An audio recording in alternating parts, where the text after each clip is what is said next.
कलयुग में क्या होने वाला है युधिष्ठिर को पहले ही पता था।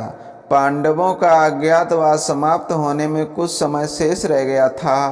पांचों पांडव एवं द्रौपदी जंगल में छिपने का स्थान ढूंढ रहे थे। उधर शनिदेव की आकाश मंडल से पांडवों पर नजर पड़ी। शनिदेव के मन में विचार आया कि इन पांचों में बुद्धिमान कौन है, परीक्षा ली जाए। शनिदेव ने एक माया का महल बनाया। कई योजन दूरी में उस महल के 4 कोने थे, पूरब, पश्चिम, उत्तर, दक्षिण। अचानक भीम की नज़र महल पर पड़ी और वो आकर्षित हो गया। भीम युधिष्ठिर से बोला, भैया मुझे महल देखना है। भाई ने कहा, जाओ। भीम महल के द्वार पर पहुंचा। वहां शनिदेव दरबान के रूप में खड़े थे। भीम ने दरबान से बोला, मुझे महल देखना है। शनिदेव ने कहा, महल की कुछ शर्तें हैं। भीम ने कहा, कैसी शर्तें? तो दरबान बने शनिदेव ने कहा कि जो इस शर्त को मानेगा वही अंदर जा सकेगा। भीम महल के प्रति इतना आकर्षित हो गए थे कि वे शर्त मान लेते हैं। तब शनिदेव अपनी शर्त बताते हैं। शर्त, महल में 4 कोने हैं, आप एक ही कोना देख सकते हैं। शर्त, महल में जो देखोगे उसकी सार सहित व्याख्या करोगे। शर्त, अगर व्याख्या नहीं कर सके तो कैद कर लिए जाओगे। भीम ने कहा, मैं स्वीकार करता हूँ, ऐसा ही होगा। और वह महल के पूरब छोर की ओर गया। वहां जाकर उसने अद्भुत पशु पक्षी और फूलों एवं फलों से लदे वृक्ष का नज़ारा देखा। आगे जाकर देखता है कि 3 कुएं हैं, अगल बगल में छोटे कुएं और बीच में एक बड़ा कुआं। बीच वाला बड़े कुएं में पानी का उफान आता है और दोनों छोटे छोटे खाली कुएं को पानी भर देता है। फिर कुछ देर बाद दोनों छोटे कुओं में उफान आता है तो खाली पड़े बड़े कुएं का पानी आधा रह जाता है। इस क्रिया को भीम कई बार देखता है पर समझ नहीं पाता और लौटकर दरबान के पास आता है। दरबान ने कहा, क्या देखा आपने? भीम, महाशय, मैंने पेड़ पौधे पशु पक्षी देखे, वो मैंने पहले कभी नहीं देखा था, जो अजीब थे। एक बात समझ में नहीं आई, छोटे कुएं पानी से भर जाते हैं, बड़ा क्यों नहीं भर पाता, ये समझ में नहीं आया। दरबान बोला, आप शर्त के अनुसार बंदी हो गए हो और बंदी घर में बैठा दिया। अर्जुन आया, बोला, मुझे महल देखना है। दरबान ने शर्त बता दी और अर्जुन पश्चिम वाले छोर की तरफ चला गया।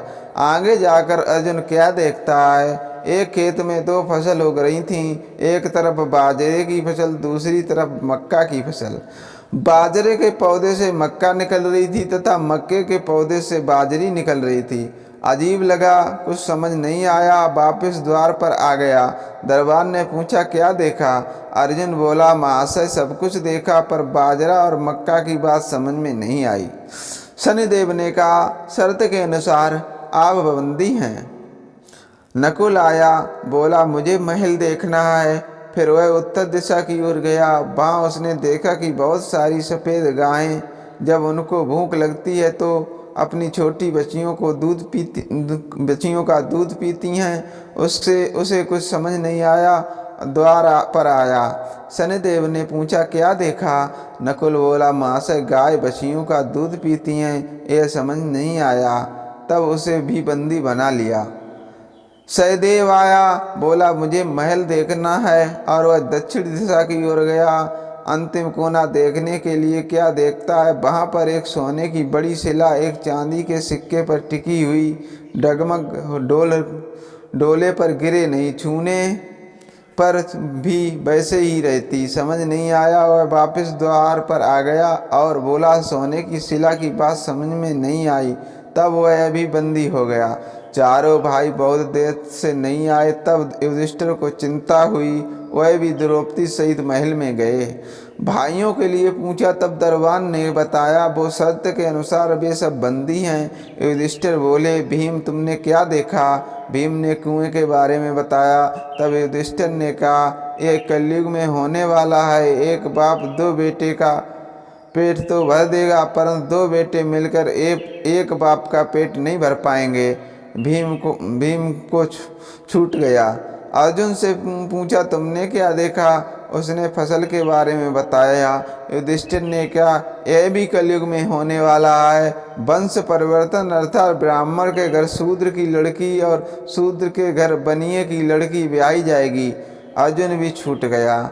नकुल से पूछा, तुमने क्या देखा? तब उसने गाय का वृतांत बताया। तब युधिष्ठिर ने कहा, कलयुग में माताएं अपनी बेटियों के घर में पलेंगी, बेटी का दाना खाएंगी और बेटे सेवा नहीं करेंगे। तब नकुल भी छूट गया। सहदेव से पूछा, तुमने क्या देखा? उसने सोने की शिला का वृत्तांत बताया। तब युधिष्ठिर बोले, कलयुग में पाप धर्म को दबाता रहेगा, परंतु धर्म फिर भी जिंदा रहेगा, खत्म नहीं होगा। आज के कलयुग में ये सारी बातें सच साबित हो रही हैं। अगर कहानी आपको पसंद आई हो तो लाइक करें, दोस्तों शेयर करें और ऐसी कहानियों को सुनने के लिए मेरे चैनल को सब्सक्राइब करें। धन्यवाद।